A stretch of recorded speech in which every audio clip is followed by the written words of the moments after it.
Real estate sector के लिए government बड़े अच्छे इकदाम कर रही है और इस वक्त रियल एस्टेट सेक्टर के लिए फौरी तौर के ऊपर एक अच्छे रिलीफ का ऐलान किया है गवर्नमेंट ने। ख़रीदारी और बाइंग और सेलिंग बेसिकली आप समझ लें कि उसके ऊपर टैक्सेस की जो है वो लागत को कम किया है। तो एक छोटी सी परसेंटेज है मैं अपने व्यूअर्स के साथ शेयर कर लूँ कि इस वक्त गवर्नमेंट ने जो ख़रीदारी के ऊपर टैक्स 1.5% हम अदा करते थे वो 0.25% पे ले गए हैं और फ़रोख्त पर टैक्स 4.5% से 1.5% तक लाने की तजावीज़ दी गई हैं। ये ख़ास तौर पे पंजाब के लिए है और जो फेडरल है उधर ये तमाम चीज़ें जो है लागू हो गई हैं। अच्छा, इससे पहले फेडरल में भी गवर्नमेंट ने जो FED लगा हुआ था वो ख़त्म कर दिया। कैपिटल गेन के ऊपर जो है वो कैपिटल गेन टैक्स जो इस वक्त हम देते हैं उसके ऊपर एक बड़ी अच्छी बात और बड़ी अच्छी डिस्कशन चल रही है गवर्नमेंट की। आने वाले बजट के अंदर गवर्नमेंट इसको या तो ख़त्म करने जा रही है या तो मिनिमाइज़ करने जा रही है ताकि रियल एस्टेट सेक्टर को बूस्ट मिल सके, क्योंकि ये सेक्टर जो है वो इससे कम अज़ कम कोई 50 से 60 इंडस्ट्रीज़ जो है वो मुंसलिक है। और इस वक्त जो गल्फ़ के अंदर एक बहरान है रियल एस्टेट को, उसके हवाले से भी गवर्नमेंट देख रही है कि जी हमारे पाकिस्तानी जो वहाँ पे मुकीम है और उन्होंने अपनी प्रॉपर्टीज़ को जो है ना वहाँ पे बनाया, यहाँ पे टैक्सेस ज़्यादा होने की वजह से कुछ पैसे यहाँ से भी लेके गए और जो नए पैसे कमाए उनको भी वहीं पर इन्वेस्ट किया, तो उन पैसों को वापस कैसे लाया जा सकता है और लोगों को रिलीफ कैसे दिया जा सकता है। ख़ास तौर पर एक बहुत बड़ा कदम है पंजाब गवर्नमेंट की तरफ से भी, और जो वज़ीर आज़म अपना घर प्रोग्राम है उसके हवाले से लोगों को 1 करोड़ तक का लोन दिया जा रहा है और 20 साल की आसान एक साथ पे दिया जा रहा है और फिक्स मार्कअप पे दिया जा रहा है। उससे लोग कम अज़ कम वो लोग जो प्लॉट की इस्तात रखते थे वो अपना घर बनाने के काबिल हो जाएंगे, या जो प्लॉट की इस्तात नहीं रखते थे वो प्लॉट लेने के कम अज़ कम अपने घर के लिए कोई ज़मीन लेने के काबिल हो जाएंगे। अब कल हम एक जगह पे बैठे हुए थे, उधर हमारी डिस्कशन हो रही थी कि जी टैक्सेस कम होने से एक आम इंसान को, एक आम बंदे को क्या फ़र्क पड़ेगा। सबसे पहले तो आपकी ट्रांजैक्शंस जो हैं वो नंबर ऑफ़ ट्रांजैक्शन ज़्यादा हो जाएंगी, उनका वॉल्यूम बढ़ जाएगा।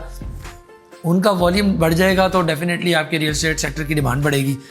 डिमांड बढ़ने के साथ साथ आपकी प्राइसेस भी अप हो जाएंगी और उसके बाद आपका ओवरसीज़ जो है वो इंटरेस्टेड होगा यहाँ पर चीज़ें इन्वेस्ट करने में, अपने पैसे बाहर से यहाँ भेजने में। अच्छा, उसके अलावा आपका कंस्ट्रक्शन इंडस्ट्री है वो बहुत ज़्यादा बूम पे आ जाएगी और इस वक्त जो सबसे ज़्यादा मार खा रहा है डेवलपर, वो नई ज़मीन ख़रीद के उसके ऊपर टैक्सेस अदा करता है तो वो बल्क के अंदर बहुत ज़्यादा टैक्सेस पड़ते हैं। टैक्सेस के बाद जब वो उसके ऊपर डेवलपमेंट करता है, पेट्रोल की, डीजल की कॉस्ट जो है वो इस वक्त मुनासिब नहीं है, तो वो कॉस्ट जो है वो जो उस डेवलपमेंट के ऊपर आती है वो करंट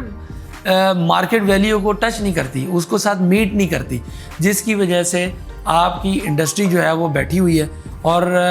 लोग जो हैं वो इस वक्त फंसे हुए हैं। मैं यूँ कह सकता हूँ कि ऑन ग्राउंड चीज़ों के रेट्स भी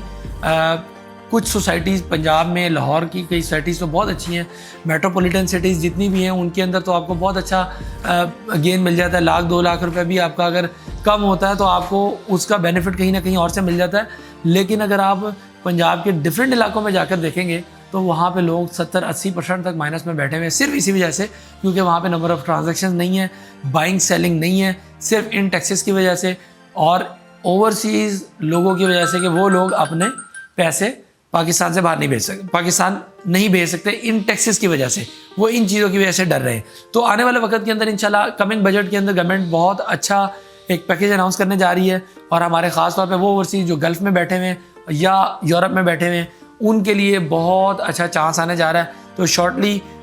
उस टाइम पे प्रॉपर्टी में इन्वेस्ट ना कीजिए जिस टाइम पे कोई रेट बढ़ना शुरू हो जाए या कुछ चीज़ें ऑन पे जाना शुरू हो जाएँ।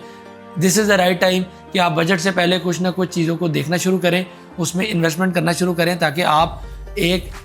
जो आपकी बेस प्राइस है उससे आप इनवॉइस प्राइस से नीचे चीज़ लें और आप आगे ऊपर बेच सकें। आने वाले वक्त में इंशाल्लाह और वीडियोस भी हम करते रहेंगे। नेक्स्ट वीडियो तक के लिए दीजिए इजाज़त। अल्लाह हाफ़िज़।